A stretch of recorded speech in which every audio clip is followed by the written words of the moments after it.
Hey, how you doing? Let's have a conversation about how the flow of information impacts an organization's operations. Please join me on this journey of knowledge dissemination. Enjoy the video.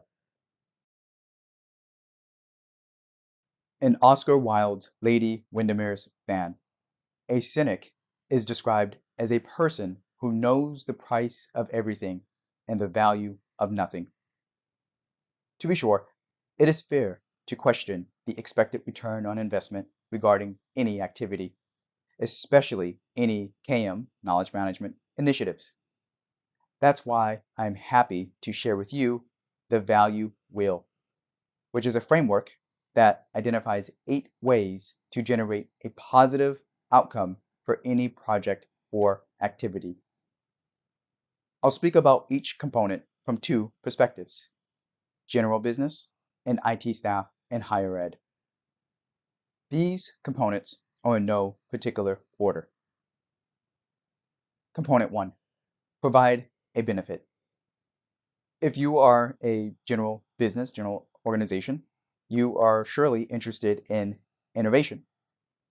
Having initiatives that are conducive to a collaborative environment and encourage people to share really great ideas, encourage people to think out loud, I believe fosters great innovation, allows interesting ideas to go from colleague to colleague, and I believe overall benefits the organization as a whole.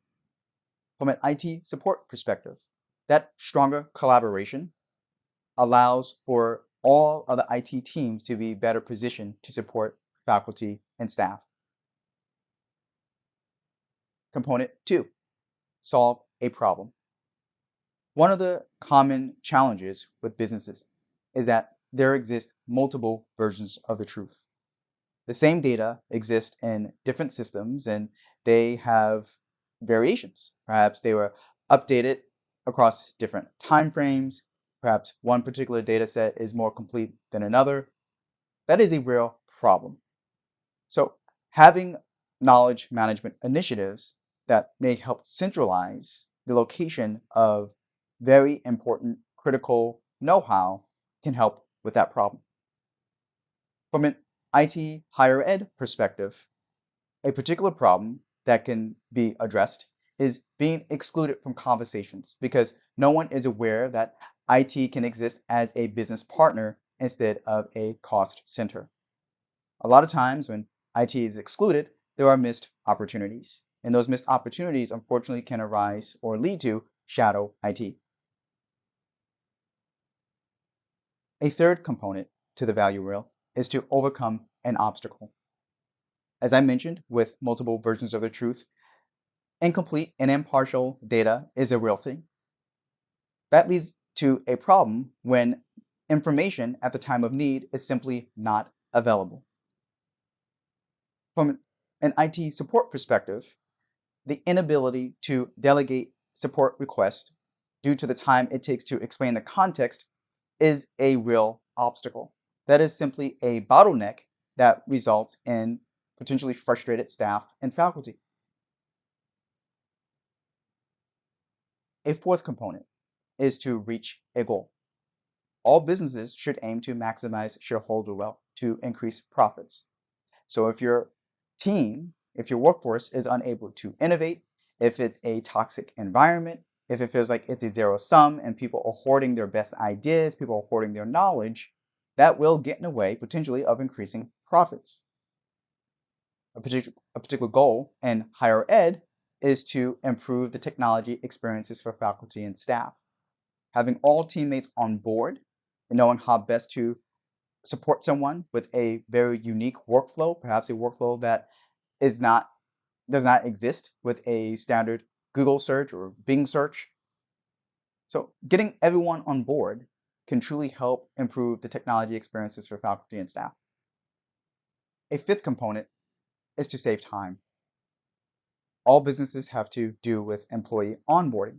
Having a centralized location for the needs of a particular department or a particular role or the technology needs of a particular individual will probably simplify and enable that new employee to be productive faster. With respect to IT, there may simply be fewer systems to check. Where it makes sense, if you could centralize the location of mission critical know-how, insights, data, then that just allows the team to get at the information faster and provide support faster. A sixth component is to save money. Who doesn't want to save money? What's interesting, though, is how businesses could save money. They can save money simply by having less customer churn, essentially more retention.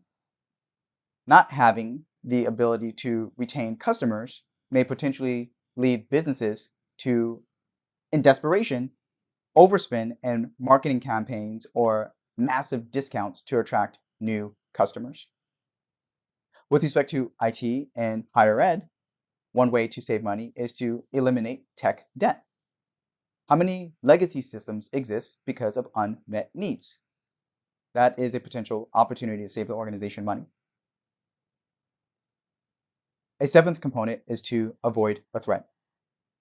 As common in business, competitors are all too eager to take your market share. And if your competitor knows your customers better than you do, they could be primed for taking. With respect to IT, one threat that could potentially be avoided is the one that arises from the cybersecurity space with respect to shadow IT or any unauthorized or unverified system accessing your network. Perhaps employees may be innocently or wanting to be empowered, but maybe they're not doing it the correct way with respect to the security protocol. So that's a potential threat that organizations may not be aware of, but they are exposed to on a daily basis. An eighth component is to find an opportunity. With respect to general business, there could be opportunities to expand into a new or existing market because you've got all of your team members working and firing off on all cylinders. With respect to IT, it might be more proactive. You're able to see patterns and go to people before something even arises. Of course, there are many other ways to discuss the same concept. Nevertheless, I hope this has been useful. To dig a little deeper from an IT perspective, change can be tough because of the "what have you done for me lately?" question. It is a dreaded but valid inquiry.